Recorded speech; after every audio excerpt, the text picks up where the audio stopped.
क्या यूक्रेन वाकई रूस का हिस्सा है? आइए जानते हैं आखिर क्या है विवाद की जड़। रूस व यूक्रेन के बीच घमासान जंग जारी है। दोनों देशों की सेनाएं मोर्चे पर डटी हैं।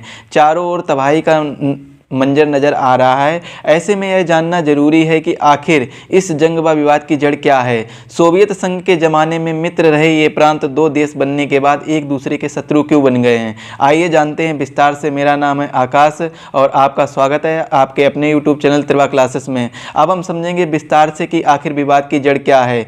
4 दिन तक लगातार टैंकों की गोलाबारी, क्रूज मिसाइलों और हवाई हमले के बावजूद रूस यूक्रेन की राजधानी कीव पर कब्जा नहीं कर सका। अन्य शहरों में भी रूस को यूक्रेनी सेना के कड़े प्रतिरोध का सामना करना पड़ रहा है।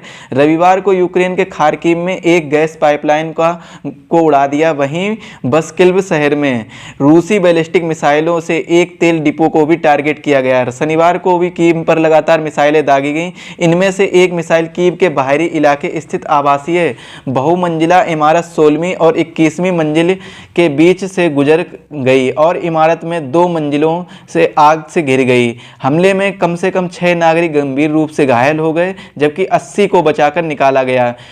एक अन्य मिसाइल कीव को पानी की आपूर्ति करने वाले बांध को निशाना बनाकर दागी गई, लेकिन यूक्रेन ने इसे हवा में ही मार गिराया। देश के इंफ्रास्ट्रक्चर मंत्री ने बताया कि अगर यह मिसाइल निशाने पर गिरती तो कीव के उपनगरों में बाढ़ आ जाती। वहीं रूस के रक्षा प्रवक्ता इगोर कोनासेकोव ने फिर दावा किया रूसी मिसाइलें सिर्फ यूक्रेन के सैन्य ठिकानों का निशाना बनाकर दागी जा रही हैं। ऐसे में यह जानना जरूरी है कि आखिर विवाद की जड़ क्या है। सोवियत संघ के ज़माने में कभी मित्र रहे ये प्रांत 2 देश बनने के बाद एक दूसरे के शत्रु क्यों बन गए हैं। आइए समझते हैं कि विवाद की जड़ क्या है और हम इन विवाद की जड़ को 10 पॉइंटों से समझेंगे। आखिर विवाद की जड़ क्या है तो समझते हैं। पहला पॉइंट है यूक्रेन की सीमा पश्चिम में यूरोप और पूर्व में रूस से जुड़ी है। 1991 तक यूक्रेन पूर्ववर्ती सोवियत संघ का हिस्सा था। पॉइंट नंबर 2, रूस और यूक्रेन के बीच तनाव नवंबर 2013 में तब शुरू हुआ जब यूक्रेन के तत्कालीन राष्ट्रपति विक्टर यानुकोविच का कीव में विरोध शुरू हुआ जबकि उन्हें रूस का समर्थन था। पॉइंट नंबर 3 है यानुकोविच को अमेरिका ब्रिटेन समर्थित प्रदर्शनकारियों के विरोध के कारण फरवरी 2014 में देश छोड़कर भागना पड़ा। पॉइंट नंबर 4, इससे खफा होकर रूस ने दक्षिण यूक्रेन के क्रीमिया पर कब्जा कर लिया। इसके बाद वहां के अलगाववादियों को समर्थन दिया। इन अलगाववादियों ने पूर्वी यूक्रेन के बड़े हिस्से पर कब्जा कर लिया। पॉइंट नंबर 5, 2014 के बाद रूस समर्थक अलगाववादियों और यूक्रेन की सेना के बीच में डोनबास प्रांत में संघर्ष चल रहा था। पॉइंट नंबर 6, इससे पहले जब 1991 में यूक्रेन सोवियत संघ से अलग हुआ था तब भी कई बार क्रीमिया को लेकर दोनों देशों में टकराव हुआ। पॉइंट नंबर 7, 2014 के बाद रूस व यूक्रेन में लगातार तनाव व टकराव को रोकने व शांति कायम कराने के लिए पश्चिमी देशों ने पहल की। फ्रांस और जर्मनी ने 2015 में बेलारूस की राजधानी मिन्स्क में दोनों के बीच शांति व संघर्ष विराम का समझौता कराया। पॉइंट नंबर 8, हाल ही में यूक्रेन ने नाटो से करीबी व दोस्ती गांठना शुरू किया। यूक्रेन के नाटो से अच्छे रिश्ते हैं। 1949 में तत्कालीन सोवियत संघ से निपटने के लिए नाटो यानी उत्तर अटलांटिक संधि संगठन बनाया गया।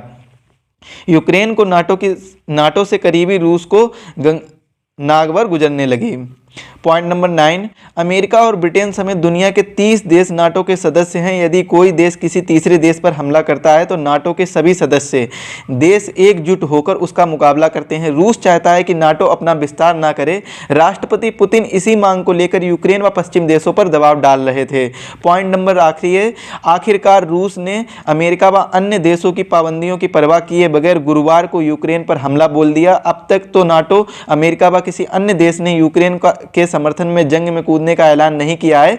वे यूक्रेन की परोक्ष मदद कर रहे हैं। ऐसे में कहना मुश्किल यह है कि जंग क्या मोड़ लेगी। यदि यूरोप के देशों या अमेरिका ने रूस के खिलाफ कोई सैन्य कार्रवाई की तो समूची दुनिया के लिए मुसीबत पैदा हो सकती है। और आपको बता दें यूक्रेन के राष्ट्रपति अब जो वार्तालाप करने के लिए तैयार हो गए हैं। इसके बाद में अगर आपको कोई भी अपडेट आती है आपके लिए तो वो चैनल पर आपको प्रोवाइड करा दी जाएगी। तो चैनल को सब्सक्राइब करें और बेल आइकन को दबा दें जिससे वीडियो की लेटेस्ट अपडेट मिल जाएगी। अगर वीडियो पसंद आया तो वीडियो को लाइक करें और शेयर करें दोस्तों के साथ।